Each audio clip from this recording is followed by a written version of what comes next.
চৰকাৰী কাৰ্যালয়সমূহত কাম কৰা তৃতীয় আৰু চতুৰ্থ বৰ্গৰ কৰ্মচাৰীসকলে পোৰ্টেলৰ জৰিয়তে মিউচুৱেল ট্ৰান্সফাৰ কৰাৰ সুবিধা লাভ কৰিব।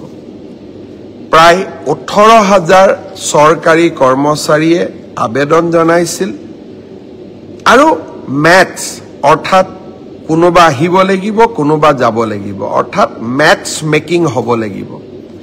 আমি প্ৰায় 8,000 প্ৰাৰ্থীক মেটছ মেকিং কৰিব পাৰিলো অৰ্থাৎ অহা মানুহো আছে সেই স্থানলৈ যোৱা মানুহো আছে।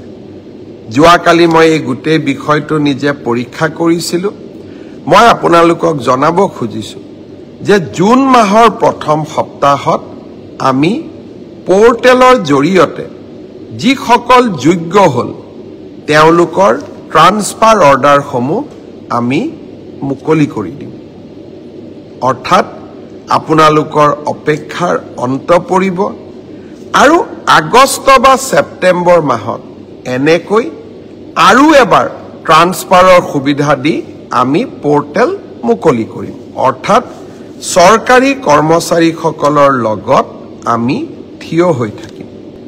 চৰকাৰী কাৰ্যালয়সমূহত কাম কৰা তৃতীয় আৰু চতুৰ্থ বৰ্গৰ কৰ্মচাৰীসকলে পোৰ্টেলৰ জৰিয়তে মিউচুৱেল ট্ৰান্সফাৰ কৰাৰ সুবিধা লাভ কৰিব। প্ৰায় 18,000 চৰকাৰী কৰ্মচাৰীয়ে আবেদন জনাইছিল আৰু মেটছ অৰ্থাৎ কোনোবা আহিব লাগিব কোনোবা যাব লাগিব অৰ্থাৎ মেটছ মেকিং হ'ব লাগিব। আমি প্ৰায় 8,000 প্ৰাৰ্থীক মেটছ মেকিং কৰিব পাৰিলো অৰ্থাৎ অহা মানুহো আছে সেই স্থানলৈ যোৱা মানুহো আছে। যোৱাকালি মই এই গোটেই বিষয়টো নিজে পৰীক্ষা কৰিছিলোঁ। মই আপোনালোকক জনাব খুজিছোঁ যে জুন মাহৰ প্ৰথম সপ্তাহত আমি পোৰ্টেলৰ জৰিয়তে যিসকল যোগ্য হ'ল তেওঁলোকৰ ট্ৰান্সফাৰ অৰ্ডাৰসমূহ আমি মুকলি কৰি দিম। অৰ্থাৎ আপোনালোকৰ অপেক্ষাৰ অন্ত পৰিব আৰু আগষ্ট বা ছেপ্টেম্বৰ মাহত এনেকৈ আৰু এবাৰ ট্ৰান্সফাৰৰ সুবিধা দি আমি পোৰ্টেল মুকলি কৰিম। অৰ্থাৎ চৰকাৰী কৰ্মচাৰীসকলৰ লগত আমি থিয় হৈ থাকিম। চৰকাৰী কাৰ্যালয়সমূহত কাম কৰা তৃতীয় আৰু চতুৰ্থ বৰ্গৰ কৰ্মচাৰীসকলে পোৰ্টেলৰ জৰিয়তে মিউচুৱেল ট্ৰান্সফাৰ কৰাৰ সুবিধা লাভ কৰিব। প্ৰায় 18,000 চৰকাৰী কৰ্মচাৰীয়ে আবেদন জনাইছিল আৰু মেটছ অৰ্থাৎ কোনোবা আহিব লাগিব কোনোবা যাব লাগিব অৰ্থাৎ মেটছ মেকিং হ'ব লাগিব। আমি প্ৰায় 8,000 প্ৰাৰ্থীক মেটছ মেকিং কৰিব পাৰিলো অৰ্থাৎ অহা মানুহো আছে সেই স্থানলৈ যোৱা মানুহো আছে।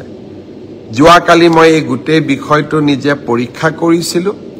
মই আপোনালোকক জনাব খুজিছোঁ যে জুন মাহৰ প্ৰথম সপ্তাহত আমি পোৰ্টেলৰ জৰিয়তে যিসকল যোগ্য হ'ল তেওঁলোকৰ ট্ৰান্সফাৰ অৰ্ডাৰসমূহ আমি মুকলি কৰি দিম।